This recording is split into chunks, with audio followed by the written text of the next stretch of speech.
Welcome back to Beyond the Diamond Podcast. It's Monday. Monday morning remote office edition. Guess who's back? Back again. Yordan's back. Tell a friend. Maybe. Yordan's back. Yordan's back. Back. Yordan's back. The Houston Astros take 3 of 4 Baltimore. They do. They did that.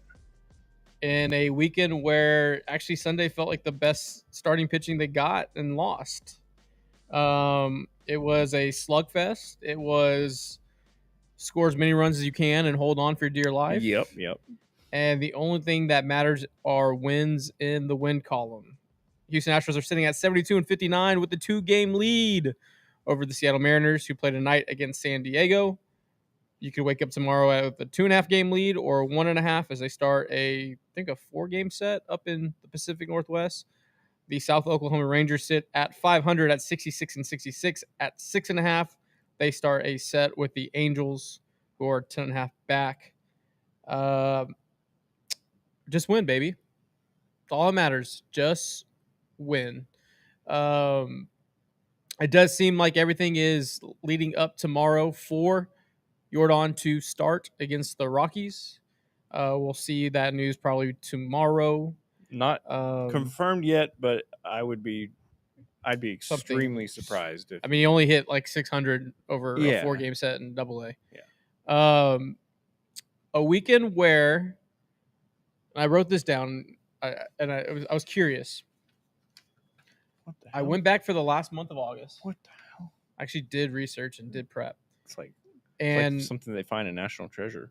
I got to decode it. I'm gonna steal it. I got the starting pitching for the month. Okay. And kind of the innings that the guys have thrown. Okay, I'm very interested. So let's just run through this. We're starting off with numbers. It's boring, but this is kind of where I want to go with these conversations. August 1st, Hunter Brown, 7 innings pitched, 4 innings pitched for Colton Gordon, 6 innings pitched for Framber Valdez, 6 innings pitched for Jason Alexander, 1 2/3 for Okert, 3 2/3 for Spencer. You had an off day on the 7th. On August 8th, 5 1/3 for Hunter Brown, 5 2/3 for Framber Valdez, 6 innings pitched for Jason Alexander. On the 11th of August, 5 innings pitched for Javier. August 12th, 5 innings pitched for Spencer, 6 2/3 for Hunter Brown on the 13th. You had off day the 14th. This was a big stretch right here. You had 6 2/3 for Framber Valdez, 6 by Jason Alexander. On the 17th, 3 innings pitched by Javier, 5 by Spencer, 6 by Hunter Brown, 5 by Framber Valdez, 5 1/3 Jason Alexander. On the 22nd, 4 by Lance McCullers Jr., the 23rd, 2 by Christian Javier, and the 24th, 5 2/3 by Spencer.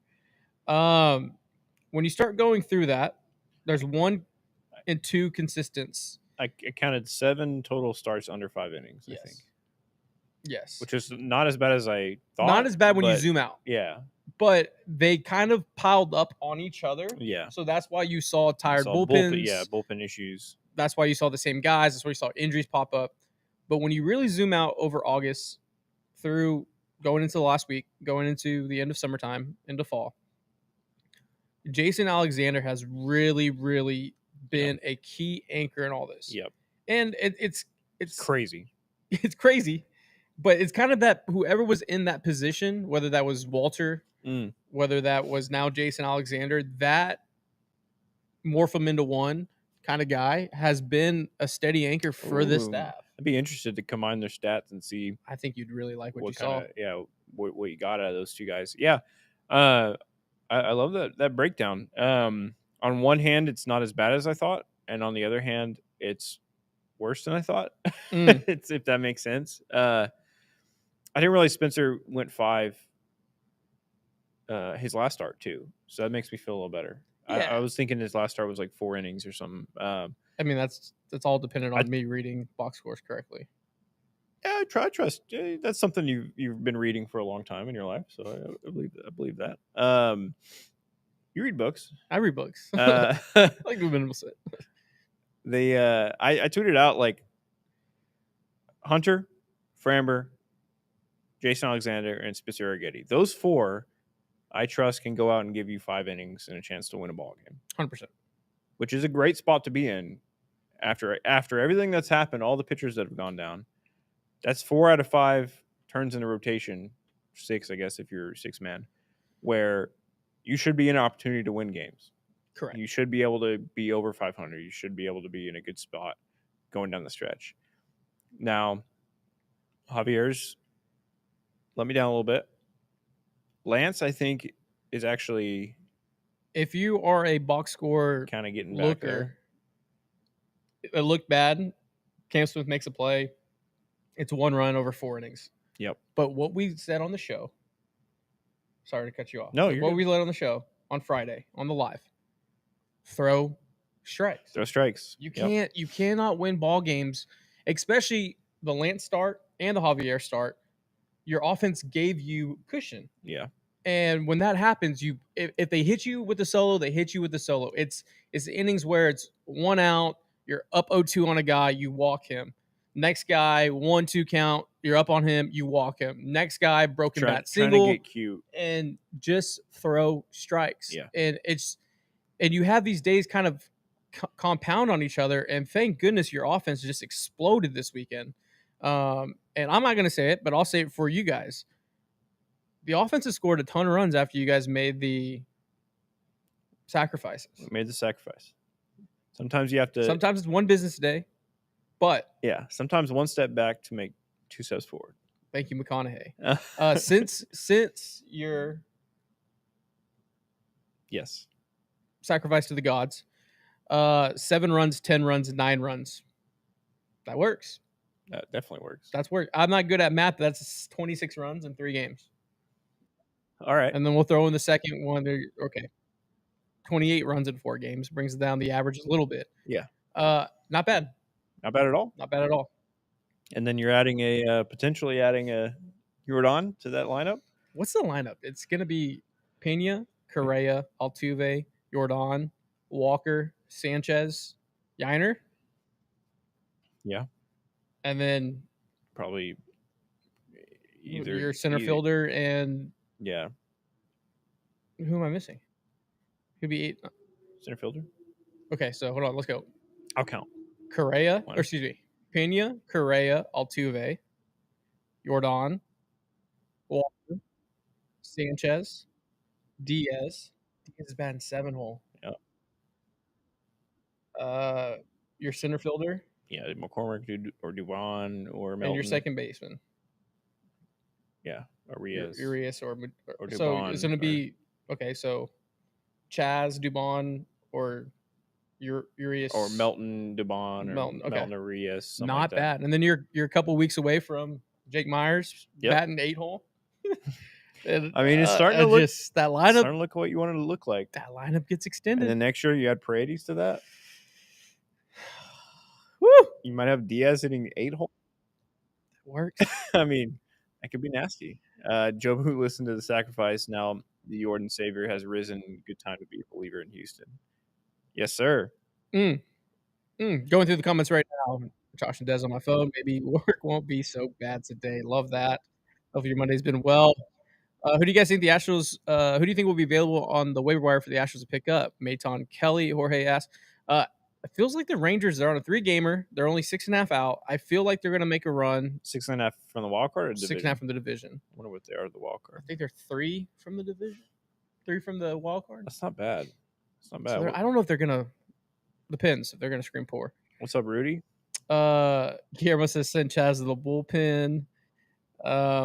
Linda says they were talking about Spencer not having much width, but he was getting a ton of outs. That's what counts. This is what I'm going to talk about. The first inning, it very much felt like, here we go again. Another starter that's going to throw an asinine amount of pitches and not go through 4. Yeah. Spencer Arringhetti and Yiner Diaz and whoever brain trust in the bullpen had one of the best in-game adjustments I think I've seen in a very long time, and it was refreshing to see. The Astros lose? Yes. But that first inning, I think it was 24 pitches. He only had, I think, 1 whiff. He walked the first 2 or just the – I think it was a walk bleeder. Yeah. All of a sudden, from that second inning on, it was pitch to contact. Yep. It was, hey, if they get me, but I'm not walking, guys. I'm going to dominate the zone. I'm going to throw strikes. And that in-game adjustment got him almost to the 6th inning. Granted, Henderson got a little duck fart, then steal a base, score a run on another duck fart. So,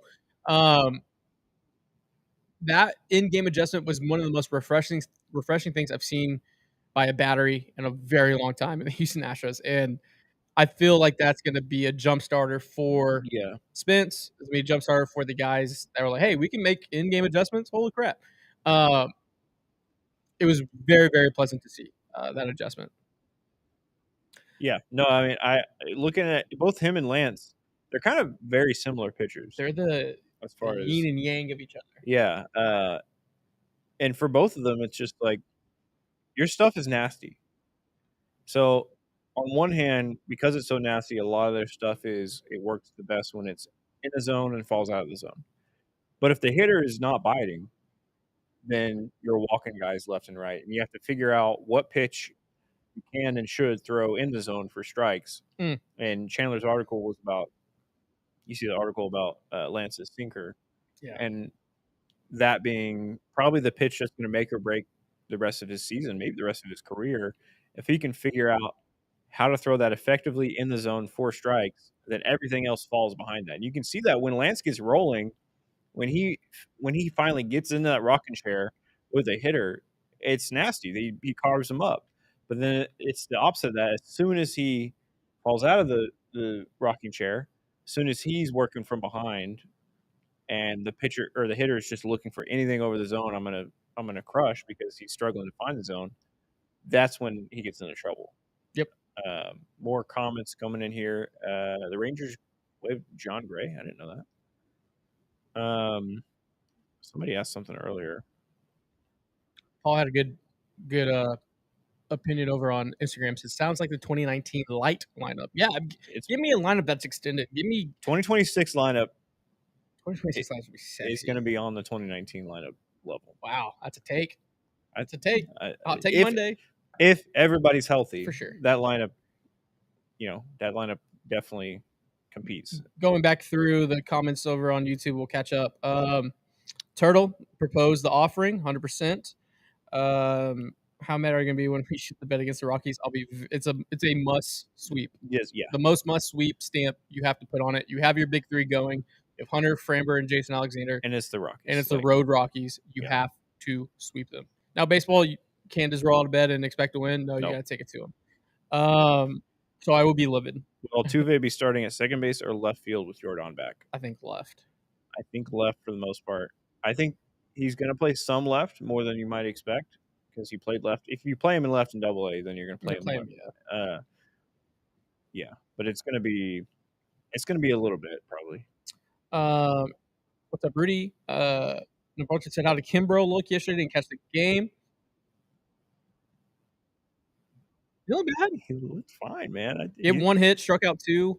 Got to strike him out, throw him out. Had juice. Like I think he got up to 96.5. Yeah, I mean he looked like I didn't look vintage Kimbrel, but he looked pretty good. Hey, he got outs. He looked better than outs. Jordan Weems and Nick Hernandez and any of these other righties.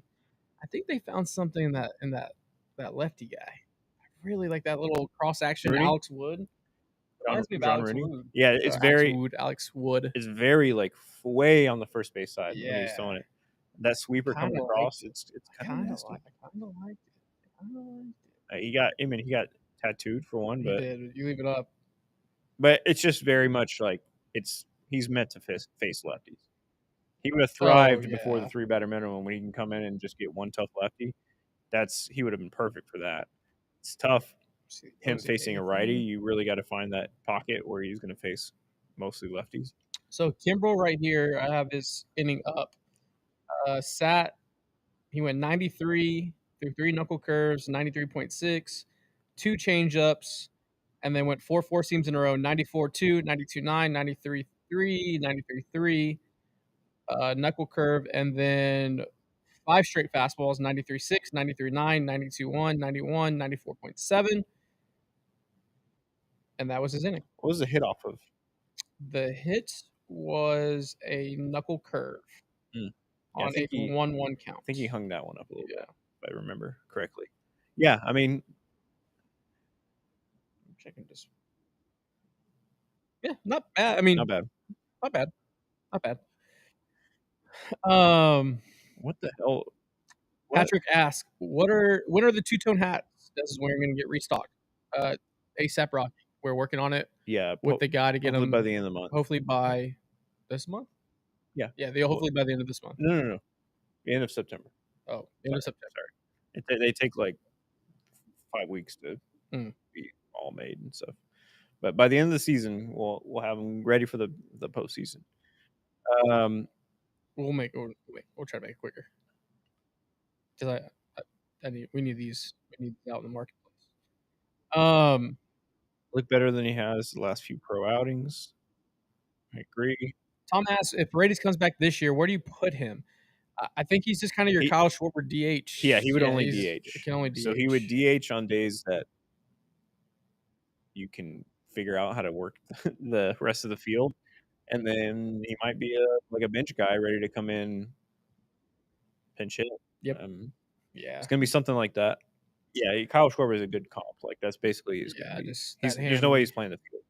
Man of Doom says, I don't think both Paredes and Walker will be on the roster next year. One of them will be traded. I think that's probably more fair. I think that's closer to 50% than 0%. I agree.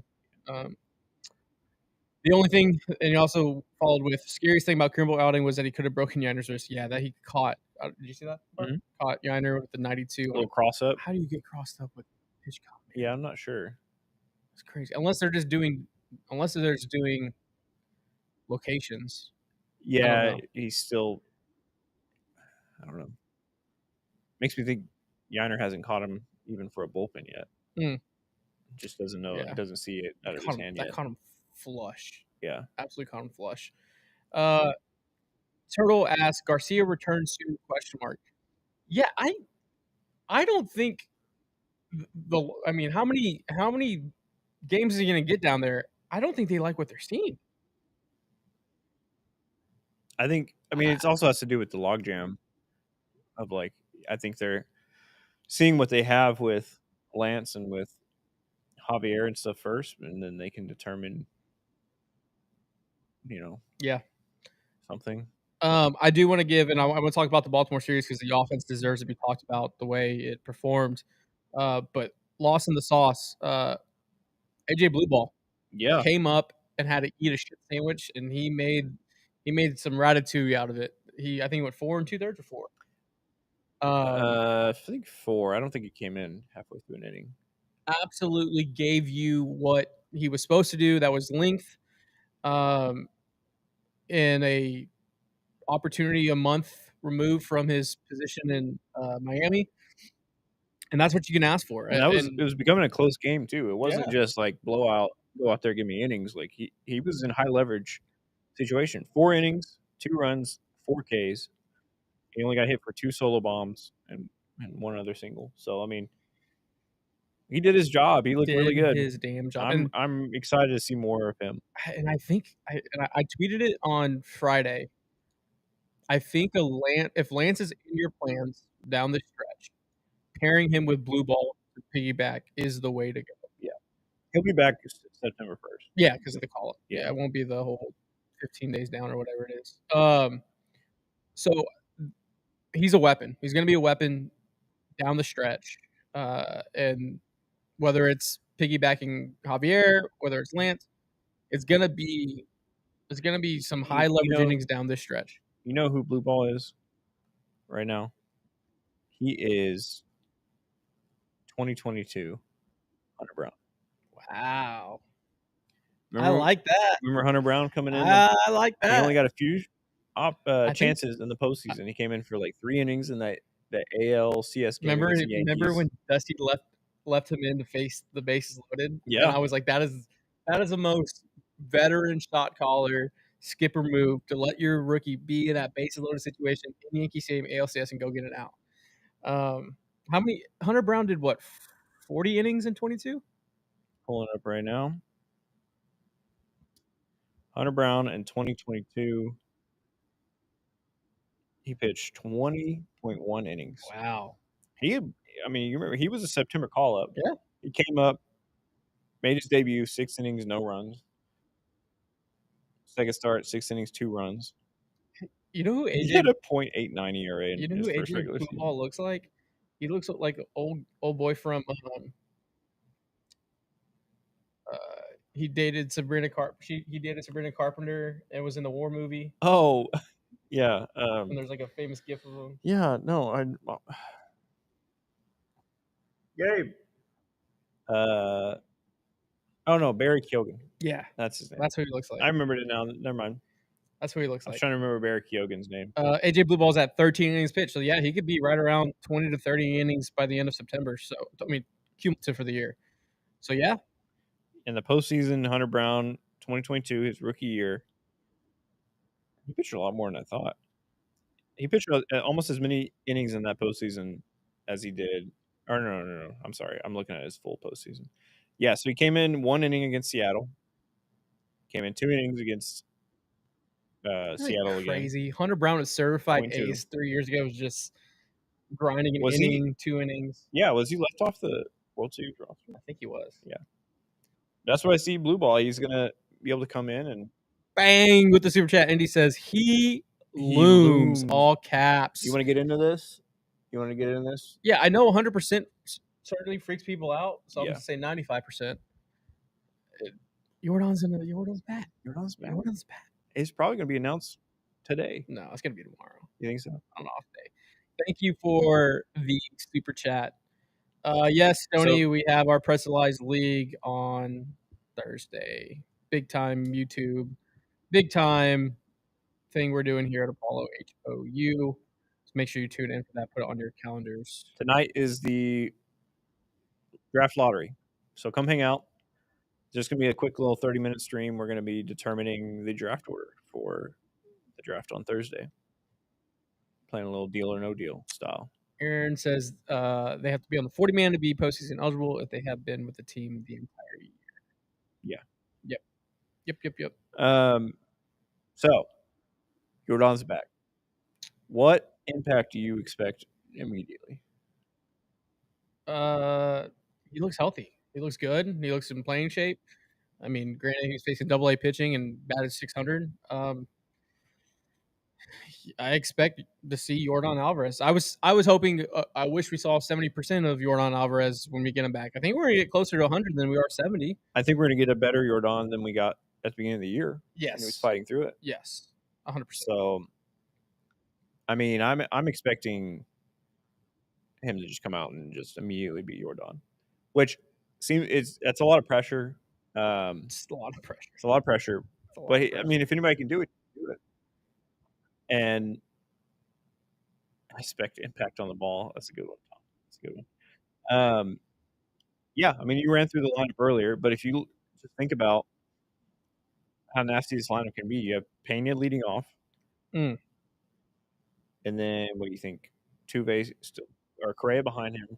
He seems to really like Correa behind him. I would go Yordan third, and then Tuve, and then like Walker, then Sanchez, then Yiner, and then Caratini or whoever else you have behind. That's a nasty lineup. It's not bad. Asked who do they expect to go down? Who comes off the 40-man and 26-man for Yordan?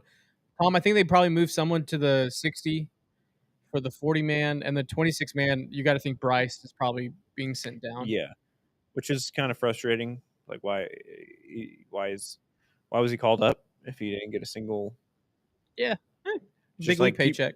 It's fine for him. I just mean he is a prospect. It's like keep him down there, keep him playing regular. Andrew asked, "How did Lake Charleston go?"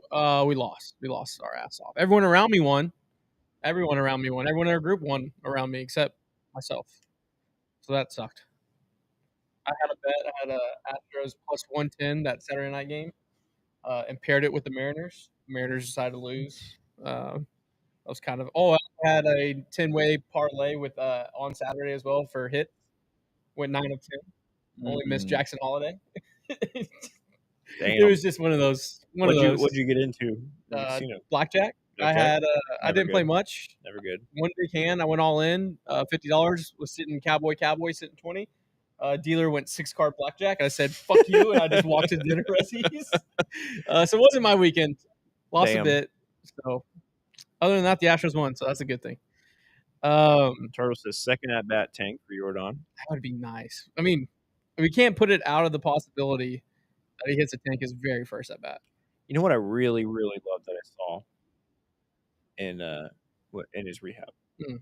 He was Doubles the other left way. center Yeah. gap it looked like he was Yeah. working on that the entire time, and that's when you know Yordan is crushing it. Whenever he hits home runs to the train tracks, that's peak Yordan. Yeah.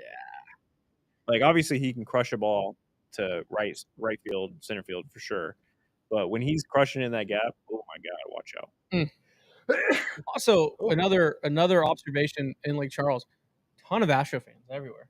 Oh really? Ton of Astros gear. It was Good. pretty cool to see walking around out in the wild.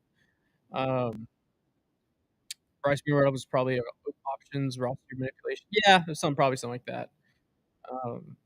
But other than that, it was a good weekend. Let's talk about the offense. They had their way with a pitching staff that kind of dominated them a week before. But that's exactly what I expected. The Astros do. That's what the Astros do. If they face a guy like Young, who they've never seen before, and he dominates them, that happens all the time. You face him again, now they can do their research. They can get their lab in there, and they dominate him. I should have put way more money on it than I did. Walker almost having 4 days with home runs. Missed that by like 6 inches. So that first game, that Friday game, the Astros went 10-7. A game where you had to hold on and use Brian Abreu. Christian Walker had a home run. Pena had a home run. Altuve 2 knocks. Correa with a knock. Urias with a knock. 2 knocks. Diaz with a knock. Carantini with a clutch pinch hit.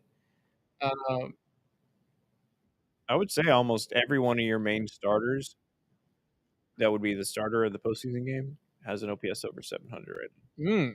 I think so. Yeah, I mean, Walker's over it. Numbers. Yeah, I mean, pretty much everybody that would start a postseason game for you outside of maybe if Dubon's starting a game. And Andrew, you're right. Saturday Instant Classic, a game where it felt like a scene out of Creed. That boxers were just standing in the middle, just throwing haymakers. They were both getting days, but they were just going to sit there and just exchange shots at each other. Christian Walker with a clutch 2-run tank. Start off great. Correa home run, Sanchez home run, Victor Carantini home run. And you're like, 5 runs in the first. That's great. Just need a decent start from Javier. Just a decent start. Yeah. And you did not get that. I would say Javier is the one I'm most concerned about. He does not look good. And I'm worried that, and look, it's going to take, I think the math says 100 innings post Tommy John. Like that's when you start seeing trend back to where they were. If I know that sitting in this chair in this office, why did you not make a move? Why did you? If the math truly says it takes 100 plus innings, yes, there's the Brandon Woodruffs that are just anomalies. If that was the mindset, then you have Luis Garcia, right? And then you have Lance coming off of an injury that took a long time. You had all these guys in the party line was, oh, we have all these arms coming back. Those are acquisitions in themselves, which is, in theory, a true statement. But when the math says it takes that long for your guys to bounce back and you were just hoping to hit that 6-card 21 blackjack, you were just hoping? No. They thought they were playing against death. Yeah. It just doesn't work. And that's where the frustration lies with me. But yeah, the savior than Jason Alexander. You only need 3 in October. If Dana would have come out of the deadline, like, we have Jason Alexander, everybody would be like, what are you fucking talking about? And then he proceeds to go like 3 straight quality starts. I think 4 straight now. 4 straight. Yeah, you're absolutely right. At the same time, the cost that it seemed to be for like Cease just was a little high. Now you're looking at a postseason where you need Framber to be Framber. Yeah.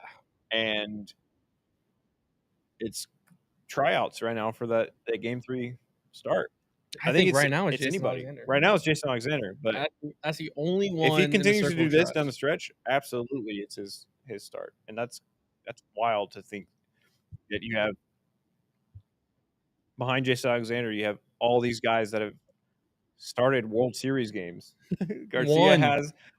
Javier started a no hitter in the World Series. Lance has won a World multiple Series, games. Like multiple World Series games. But in front of all of them for Game 3, it's going to be I Jason want Alexander. Iguodala.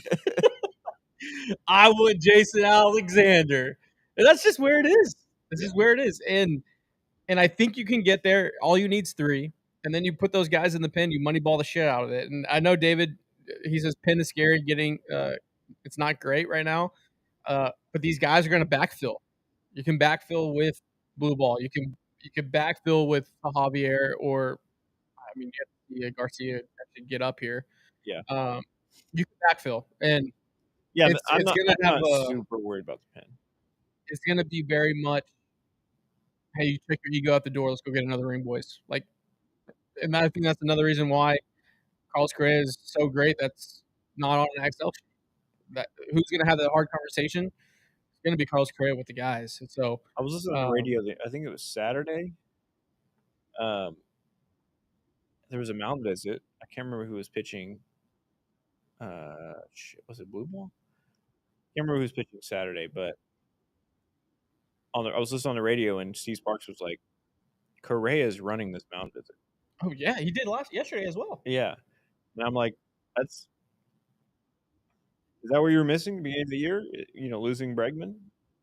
Yeah, I mean, You're kind of missing that guy that is another voice." Because I think a lot of times between pitcher and catcher, and even pitching coach, you hear the same thing. You all sat in a meeting before the game and game plan. So you all know you're all saying the same things to each other. So I think sometimes it helps to have an outside voice come in that wasn't in those pitching, meetings or whatever, and can say, "You got this." Give you a. It's like when your parents keep telling you something, and you just like, your older cousin or okay, someone comes in. yeah, and like an uncle or somebody Yeah. you respect, like an older cousin, like says the same thing, but for some reason that hits you a little better. Yeah. I think it's like that. What did the goat It's say, 100% that. 100% that. I will say this. There's 2 guys that I've been tough on throughout the year. Yainer Diaz and Christian Walker, both gotten their OPS over 700. Yep. Yainer's at 707, Christian Walker's at 708. I never really truly agreed with all that Jose Abreu 2.0. I thought that was low hanging fruit. I thought that was honestly disrespectful. I think Christian Walker still had an oblique coming out and play through at the beginning of the year, and coming off that he was behind and obviously had a horrendous start. But the guy since the All-Star break, I feel like earlier, I yeah, feel like maybe. June 10th, has been pretty damn nails. And then Yainer Diaz, who's slowly stacking multi-hit games. At times it still feels like he's guessing, but both are trending up. You have Altuve right around 800 OPS. Correa on the year at 745 OPS, but granted with the Astros, I think he's like in the 850s. Pena over 842, quietly one of the best OPS in baseball. Carantini showing immense value with the 743 OPS on the year. I mean, the real question, I mean, and Chandler wrote about it today, is the Cam Smith conversation. He looks absolutely gassed. He looks just like a true rookie who's never played more than 70 games in a year. It happens. We really haven't seen much of that. But hey, the good ones and the great ones learn from this. And another thing, hey, Carlos, how did you handle this at 20 years old? Yeah. Like, it's simple as asking that conversation, which I think is gonna be really great for his development. So all of a sudden, this lineup's getting deeper, and that's all you can ask for down this stretch. You have about 4.5, 5 weeks left. Yep. And you got to play some of your best baseball of the year, and it starts with pitchers throwing strikes, getting through the threshold of 5 innings, and allowing the lab and I don't mean this disrespectful. The starting pitching going deep allows less margins for skip and the brain trust to not make bad decisions. Like Yeah. And I don't mean that. I think they can make the right decisions, the right call. But if you're doing it of the next 40 or 30 something odd games, 26 of them, you have decisions where you're like, wow, like we had to do 5 more extra decisions today because of starting pitching. Yep. Like that's not sustainable. So limiting the decisions they have to make is only going to add to W's in the win column. And I don't mean that at all disrespectfully to No. Joe Spada and the Well, staff and the it's brain trust people. Like you it, need the guys to go out and and get you get you innings. in your spot where you are lining up a guy in the 7th and a guy in the 8th and number 8 in the 9th. Well, the issue is depth. The bullpen depth is the issue. We talked about it. I call it a 4-headed monster. Now it's a 3-headed And you lost monster one. because we lost a head. The high leverage guys have been doing their job. Yeah. Even recently, when it feels like the bullpen's been awful, Okert, King, and Abreu have been doing their job. It's everybody else behind that you can't really trust. And so if you have your starter get you to the 6th or 7th inning and you have a lead, you can pretty much trust that they can handle that. It's when your starter continuously you have a starter after starter come out in the 4th or 5th inning, and then it's like, all right, we have to figure out which of these guys can bridge us to the 8th, to the 7th or 8th, and try and keep this game close. And that's where they've been losing games.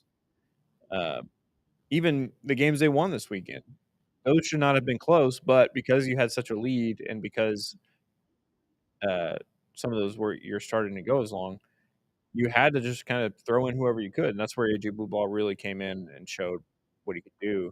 And that's why I'm not super worried about the bullpen because if they establish the strategy of putting some of these starters in piggyback roles, that allows you to bridge those gaps.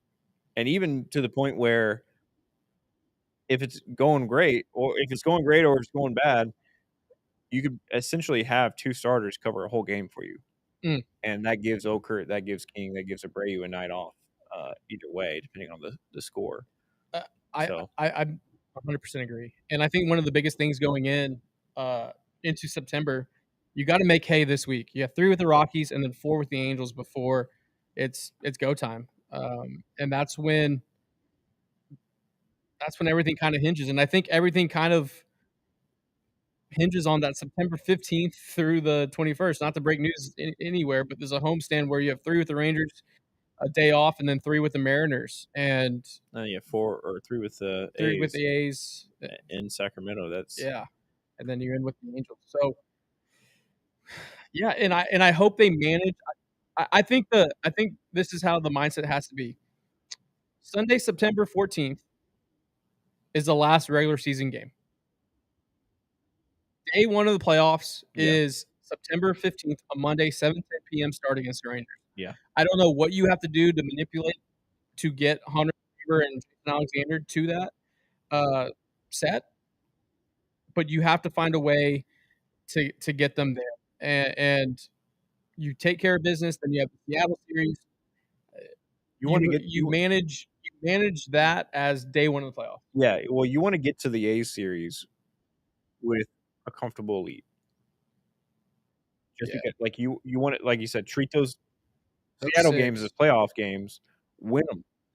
So Don't Hunter because if you even just lose the series against the Mariners, I mean, you're looking at potentially being very close in the Ooh, division. this is where I think you can do it. So you can start Hunter the 14th. He misses the Ranger series, gets in on the Mariner series. Yeah. You can start Framber on the Ranger series, and he can close out the Mariner series. Yeah. That's how you do it. That's how you do it right there. And then I Jason mean, Alexander. technically, you could because you need 4 games rest, right? So you could start them both. 1, 2, 3, 4. And then Start Hunter. Yeah. Start Framber. Yeah, Yeah. you can get there. I mean, they're probably working with a 6-man at that point, but you could manipulate it. Division lead will be 5.5 by Sunday. All right, David. David, give me what you're smoking, Bubba. I'll Look, take that. I called the sweep. I was wrong against the Tigers. I called the sweep against Baltimore. And you're trending up. I got 3 out of 4. 75%. 7-game stretch right here with the Rockies and the Angels. He's gonna say it, y'all. He's gonna say it. I'm not gonna say it. He's gonna say it. They go 6-1. I'm not saying they calling a 7-game win streak would be insane. Hey, Astro fans, we're coming. But We're coming, Astro think fans. they should have. Hold on tight, Astro fans. They should have no issue going 6-1 in this stretch. I think they get hot. I think this Baltimore series, even the one game they lost, it was a getaway game Sunday. And they had lost by every 1 run. opportunity early to get on Rodgers. I don't think they couldn't. Rodgers is very, very good. Very good. He's just on another planet. But they had him on the ropes. Yeah. Early. But I don't think that kind of game affected the momentum. I think they're coming home. Yeah. The electricity of getting Yordan back. I mean, I'm seeing 6-1. 6-1 would work. Can I do another sacrifice? We might tonight at the draft order thing. We'll see how that goes. If you're gonna do another sacrifice? No, I'm saying like if the technology of running this draft tonight fails me, I might sacrifice Gabe like on camera. Oh, you weren't supposed to be your Gabe. Don't. We were very close to teetering to human sacrifices. Chad. Oh, what's the go? AJ say? Oh, Chad's asking if we're gonna get him. Yeah, it's gonna be off season. It's gonna be off season, Chad. Just because if you come on the show, we want to make sure you're set up for success. So we're gonna wait for the off season. Yeah, we'll get players on the off season. Turtle had a good point. Turtle goes, if I had to sum up this season up in one word, it'd be resilience. I think it'd be important to remind the boys in the club that they didn't come this far to fold. Right? They didn't go through the quad A 60 sprint with all the quad A guys. No disrespect to those guys. They didn't kind of ride this roller coaster of injuries. Well, they didn't do all of this not to in September to be like, all right, well, exactly, we did it. I mean, we got here. Even individually, you could talk to Lance, Javier, like you didn't work your ass off for years to make your way back to the big league club in a division race to fold, to not go out there and throw strikes and do everything you can to give your team a chance to win the ball game. So, yeah, I love that. I hope somebody's saying that in that locker room. And you know what? Baseball just finds its way. And it happens year in, year out. It happens, and it's happening right now as we speak. You have parts of the season where different factions of teams carry. You had your starting pitching carry. You've had your bullpen carry. Now you're starting to see your offense turn it on and starting to carry, right? You're starting to see, and granted, they just went 30-something odd innings and didn't score. Fuck that. You look on momentum. You look on what just happened. You had a good 4-game set offensively. You carry that into this Rockies series. You carry that into the Angel series. When the calendar turns into September, you have the Yankees. You have an opportunity to probably bury. You have an opportunity to put away. And that following week, you have Toronto, or an opportunity where you have to get into the bye. Yeah. And then the following week, you have an opportunity to put the Rangers away. And then all of a sudden, you have an opportunity to put the Mariners away. So each week, it almost, if you start zooming out, is opportunity. And not to be all like coachy and like, we're going to run this first down, there's opportunity. But it really, each week, there's an opportunity. And that's where the Astros thrive the best. Yeah. You really, really do. We still have to play for the second seed. Can't go through another wildcard series. I absolutely agree. I think that if you can get to that Toronto series within 2-3 games of the second seed, which right now I think you're 3.5 back, 4-3. I mean, if you can go into that Toronto series, 4 in the loss column. So 3.5. You're 4. Oh, 4 total. If you can get to that series within striking distance, I think that's motivation to say, let's go out there and sweep these motherfuckers and take that second seed. It's aggressive. I'm just saying, you got to be aggressive sometimes. Be aggressive. We can't survive a 3-game series with this pitching. I think you can. I think a 3-game series is better than I'm worried about surviving a 7-game series with this pitching right now. Yeah. Because a 3-game series, you can I'm just Brian saying my Abreu could go out horses, there and my throw every horses, game my for you. horses Like, are going. yeah, I want the bye, and I agree. The 3-game series is tough. I've always been I anti 3 don't. games. Anything can happen. Anything can happen 3 games. Thank God it's not a 1 game. I don't think this. I don't know, how do I say this? Golly. By avoiding the wild card, I think you're setting. I think that's probably like 10 points to your WPM for the Yeah. month of October, because a 3 to 5 to 7 to 7. That's tough. That's a lot of innings for a team that you don't really know where to circle all those innings. No matter how you feel about some of the Astros starters in a scenario like that, you're seeing everybody. Yeah. At that point. Hey, and you know what? You kind of were given the blueprint last year by AJ Hinch and Team Chaos. Yeah. If you go, hey, they did it, we can do it, and they did it with just school. They got to the CS. The CS, yeah. Yeah, they just lost momentum. They just didn't have enough pieces last year. The Tigers didn't. The Astros do.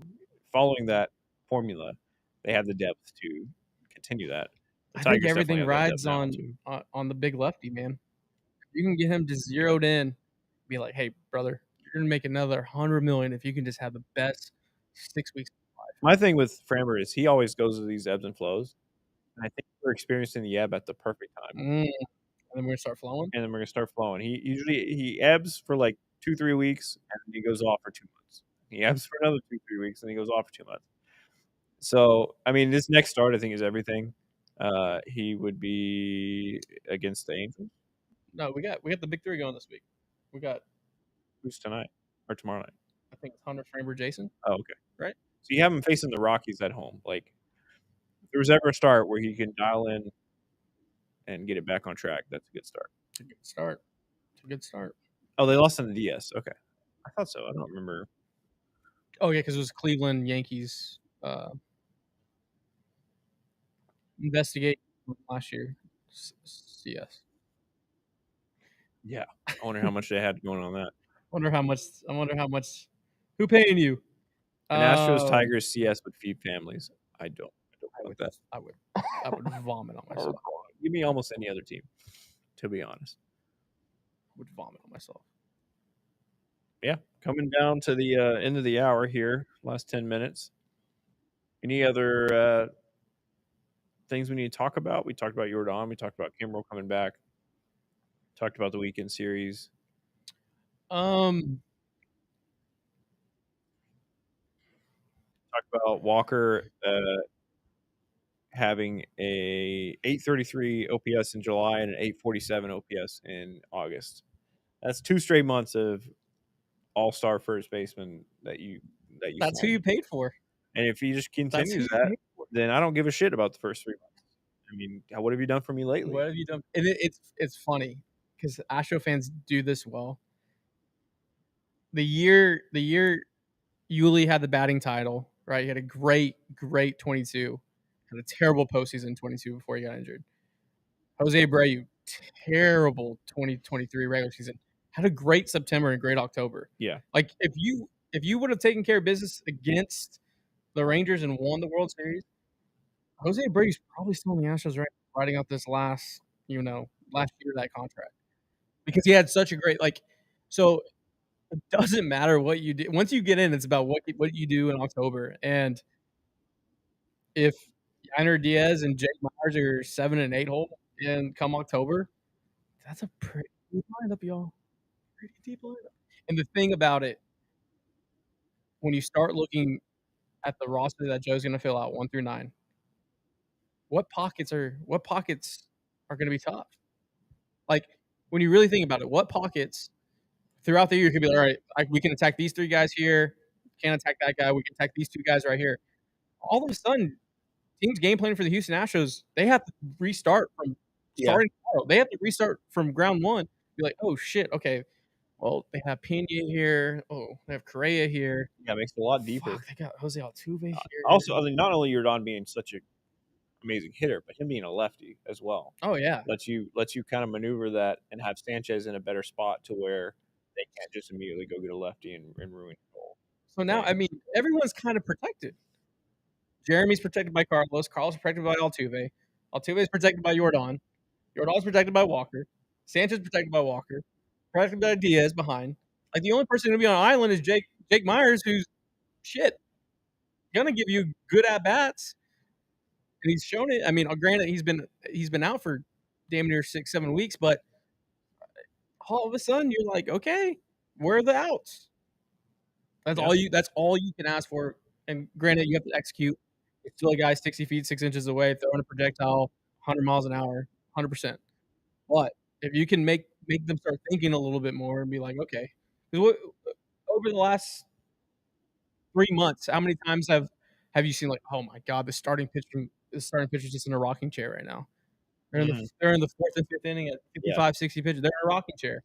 Like it's not brain I science. feel like that didn't happen as many times before when Paredes was still here. Correct. Yeah, that was And that's a where big Yordan injury. kind of comes back and gives you a little bit. When Yordan's on, he's working at least a 7 pitch at bat and then flipping one the other way for a single or whatever. So he's doing that. He's extending your lineup that way to Yeah. where he's somebody that I can expect to push a pitcher out of a rocking chair. Yep, 100%. Indy says, "Where's DeZenzo?" That's a weird injury. Just all those injuries are weird. The last time I saw, I think he was just they always say progressing through baseball activities or whatever. Basically, he's just like running in the outfield. I think he's just in Florida hanging out doing that. YNO says Uala Leon for September call-ups. I think it's gonna be Blubaugh. It's gonna be Blubaugh Bryce. September I calls. think so. I don't know though, because if you're getting Brendan Rodgers back as well, who he hit like a 110 on our base hit yesterday, and I'm like, okay, well, I guess this guy. You have so many second basemen now. Okay. I don't really want to say this out loud, but is there a business decision on Chas McCormick this week? Or at least next I week think with he's Jake? been getting a lot of chances, and he's not been. They've been saying, "Here you go, Chaz. Here's a lefty. We're going to start you, 3 out of 4 games. So let's see what you can do. Prove that you should be here." And he's Also, Taylor Trammell. not doing it. Taylor Trammell. Taylor Trammell, yeah. Like I think depth is a good problem to have. I think there's just gonna be some tough conversations on. I mean, okay. I'll ask you this: playoffs start tomorrow. You're facing let's just say ALCS game 1 and game 2. Okay. So it's Scooble Flaherty, right? Mhm. Just off the top of my head. Okay. Or let's say Freed versus one of their righties, whatever it is, lefty righty. Yeah. Sanchez is not starting versus a lefty. No. So I think the conversation is it Chas McCormick in right field or Cam Smith? That's a good point. It could be to the point where they have to make a decision. Do we send Cam Smith down? Or off the. I mean, yeah, and then keep Chas for the last 4 weeks. Yeah, or is it time to waive Chaz And you're all in on Cam? And that's tough. If Cam was hitting even kind of decent right now, I think it'd be the easiest decision in the world. But you're right. Like who does start in right field against a lefty? Is it, if Jake's back, is it Dubon in right field? Is that what you do? Is that kind of how you maneuver it? You have Urias or Brendan Rodgers at second.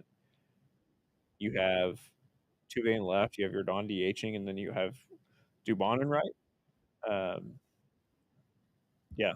So it's interesting. When you think about the projected possible matchups, right? Yeah.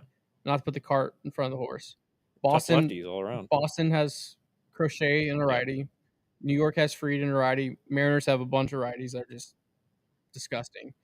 Kansas City chasing 3, and the Rangers chasing 4.5. I just want to mention them, so no disrespect.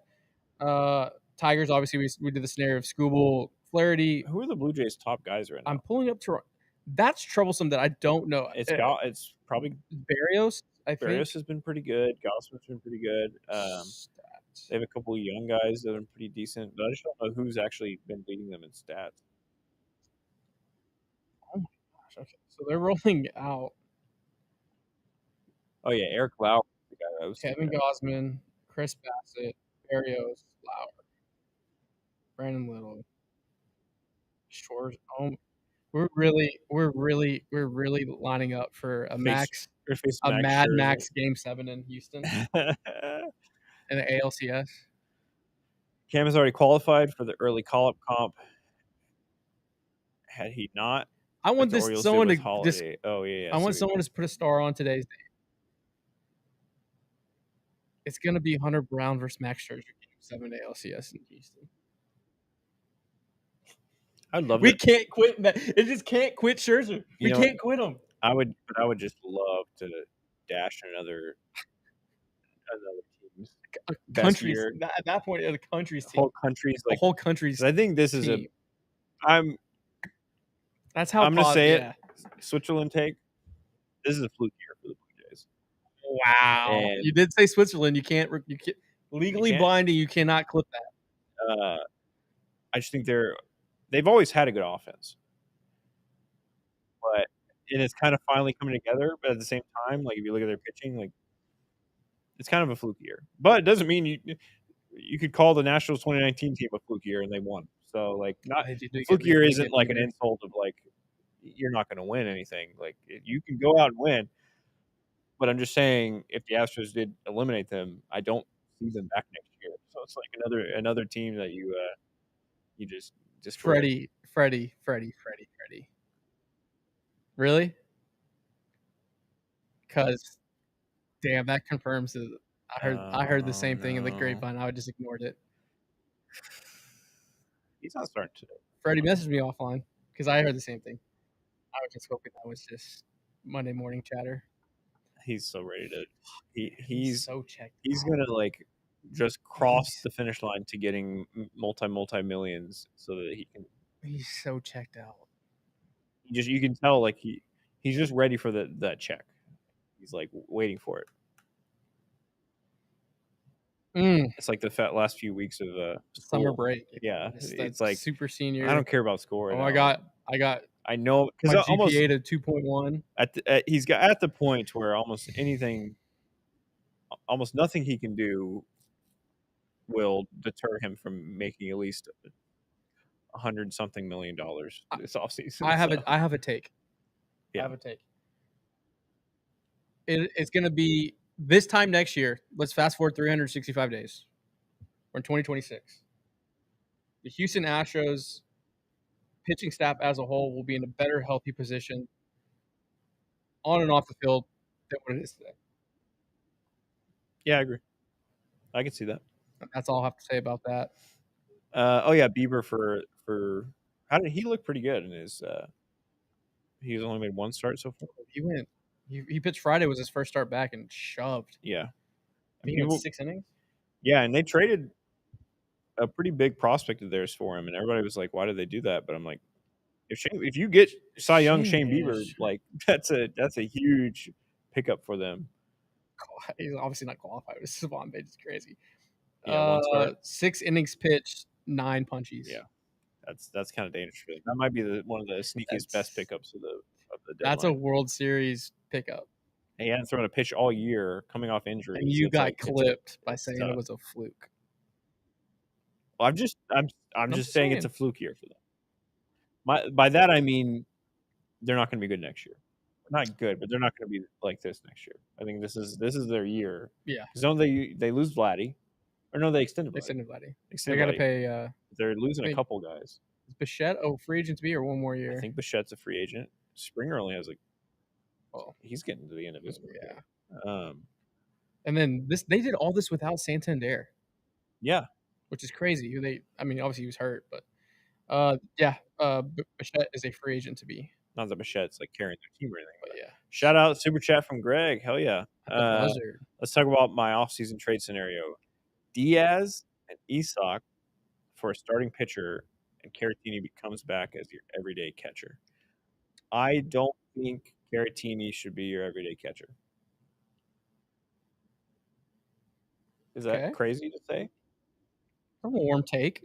I'm just saying I don't think he would perform as well as he's performing if he was behind the plate every day at his age catching.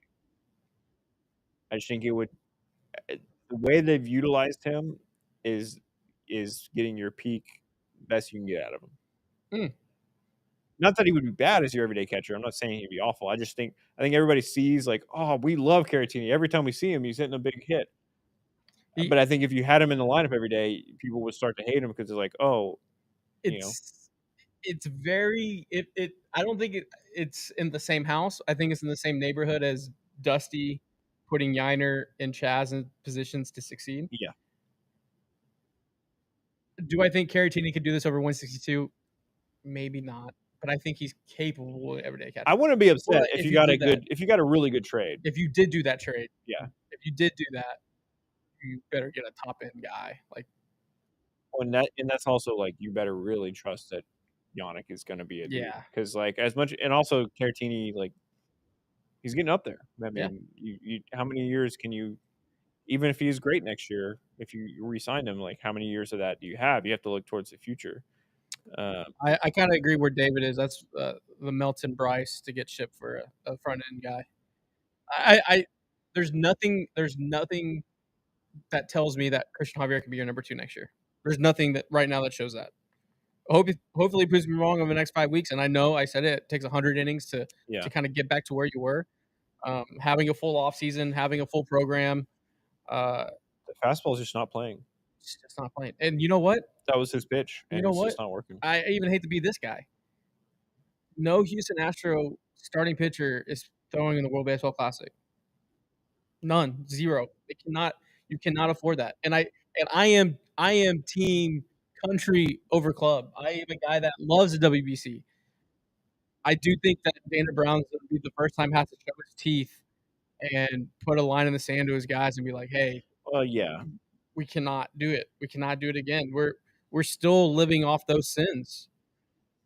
That will, as much as we love that World Baseball Classic, that really fucked up the Astros all around. Tuve getting hurt, Javi, Luis, even Tucker's lips weren't under him as well as they should have been because he played that entire.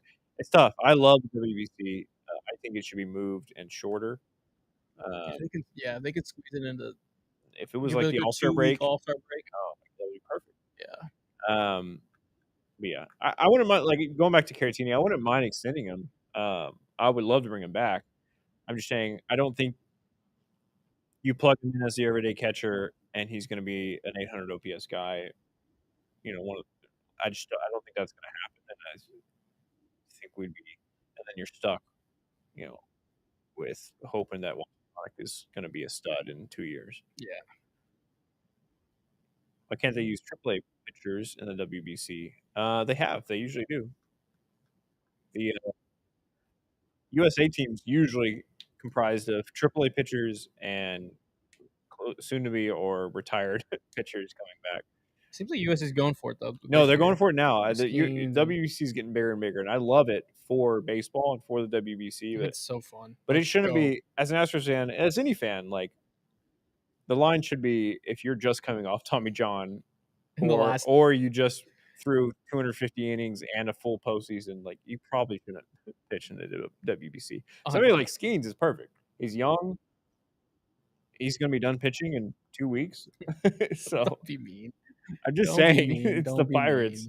Don't be mean. So, like, he's gonna be ready. So. Is he gonna be the first $500 million pitcher? Yeah. He's for sure getting $500 million. The Dodgers are gonna give him $500 million. Yeah, 100%. What's with Diaz? What's with the Diaz hate? He's been better the last few weeks, last few series. He's put some good at bats. He's been solid. I think people get frustrated with Diaz, but overall, I think at the end of the season, you look back at Yainer Diaz's season, it's still going to be definitely top 10 catcher season in Astros history. Like he's when he's done with the Astros, he's going to have like 3 or 4 of the best top 10 seasons for a catcher in Astros history. That's just. I think it kind of comes with because he does 707 OPS. I mean, OPS isn't great. It's 23. It's 20. The 2023 year. We had 23 bombs, a 3.2 WAR, Yeah, 846 846 OPS. OPS. I mean, you hope to get You that just back were ever. hoping that you were hoping he was going to take that Yeah. next step to that superstardom, but also you see guys backslide. I mean, Adley Rutschman looks like he's about to be shipped in the offseason. Like, and if you said that in 2023, right? If you said Adley Rutschman's going to be traded in 2026, you'd be like, "What the hell? What the hell?"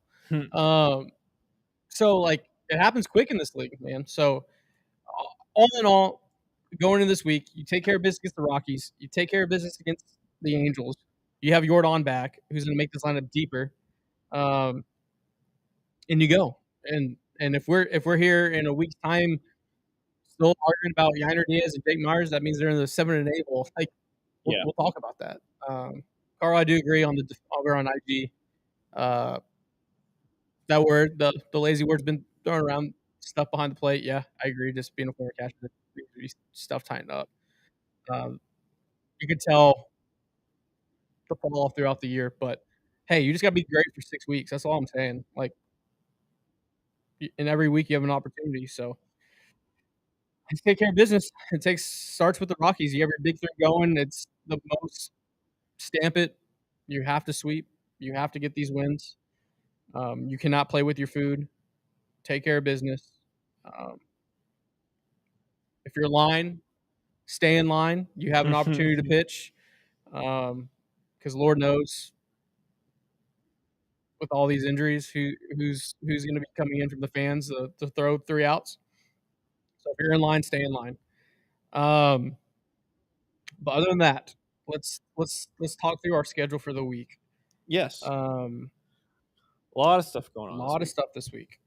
So tonight on YouTube, we'll have if you haven't seen it, we're doing a league-wide draft, fantasy football.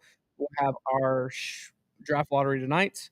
And it's Monday. We'll be doing another live show. Let's go Wednesday. No, let's go Thursday. To lead up to no, Thursday's a day game. Yeah, I was gonna say Wednesday day game. Is Wednesday day game? No, day game's Thursday. We can do Wednesday. We'll do a BTD live on Wednesday at noon. Yep. Thursday, Wednesday, Friday. Thursday will be at the game. Thursday night will be our fantasy football draft. That's gonna be a big one. By Pretzelize, where it is fueled by the community, where you will be able to steal picks, trade picks, with super chats. You'll be able to help BTD. You'll be able to help any of the other teams or any other pod. And you also be able to control like punishments, that sort of thing, just by super chats. So, and then that's Thursday night, and then Friday, scheduled standard BTD at noon. So a lot of live streaming this week. Yeah, tomorrow would be the only day. Tomorrow's the only day. There isn't a live stream. With no live streams. Let's get through these comments to end the stream. Would anybody wanted to see Doobie catching? In a blowout, yeah, I think that'd be fun. In a close game and him coming out because you got hurt, I don't know about that. Did you already talk about once Yordan comes back with your proposed batting order? Yes. We went over it a couple times. Jeremy, Carlos, Jose, Yordan, Sanchez, Diaz, then your center fielder, and then your second baseman. Yep. So whether it's Chaz and Jake, Dubon. Yeah. Whether that's Urias, Dubon. That's what it probably looks like. And then obviously the real question is if the lefty's pitching and Sanchez is out, who are you platooning in right field? Yeah. Are you doing how much of a leash are you giving Smith? Cam? Yeah. Those are it feels good that the only questions down this stretch is can 2/3 of your starting rotation get through 5 innings? I hate that I had to say that out loud. Yeah, and I think 2/3, 4/6 of your starters I trust to get you through 5 innings. 3/6. I trust. I 100 Brown's an ace. Still somehow trust Framber Valdez to get you through 5, whether it's efficient or not. And Jason Alexander is. Jason Alexander may be actually I'm not calling the mayor. We're gonna give the mayorship to Jason Alexander if he keeps doing what he's doing. You don't trust Spencer like that yet? He's getting there. Spencer had a really good start yesterday. I love the in-game adjustments. Something he can build on. And he looks healthy. That's my He main looks thing. healthy. And a healthy Spencer, I trust to go out there and give you 5 innings, whether he's Hell or high striking water. out 12 but giving up 5 runs. I think he could still either way get you those 5 innings. Yeah. Thank you for hanging out. Roger says F football. I get it, but support us. Chaz pitching to Doobie. That's rock bottom. That would be a hell of a game if that That'd be happens. rock bottom. That'd be rock bottom. I mean, hopefully you're up by 10 at that Yeah, point. that's a positive way to look at it. Have we had a game yet where we had a position player in because we're up by that much? I don't think we have. Chaz has pitched 3 innings and they're all when we're getting blown out. Chaz Doobie combo, something went really wrong or really right. Or really, really right, guys. Does Alexander make the first float? If Yes. I'm on that team, I'm saying put this guy on the first float. Jason Alexander on the first float. But those floats are limited, so who knows? But yeah, thank you for everybody for hanging out with us. We went a little We did go over. We go over. Shout out to Big City Wings, Houston's. We enjoyed Apollo's. We enjoyed 14 locations. It is football season. They're gonna have a bunch of specials going on. They're gonna have every college football game this week. Because college football is back. And you zing, we zang. Zang responsibly. Get your Michelada mix, your margarita mix, the Bloody Blazin' Bloody Mary pre-made at Total Wine Spec or HEB. And that is today's Beyond the Diamond live remote edition from the office. Thank you for everyone tuning in. Yep. And we will see you Wednesday at noon. Tonight, everybody come hang out at 7 p.m. for our draft lottery stream. We're going to have a lot of people in the office playing a couple of different games, ending with deal or no deal to determine our draft order. It should be pretty fun. But we will see you then. See you guys. Peace.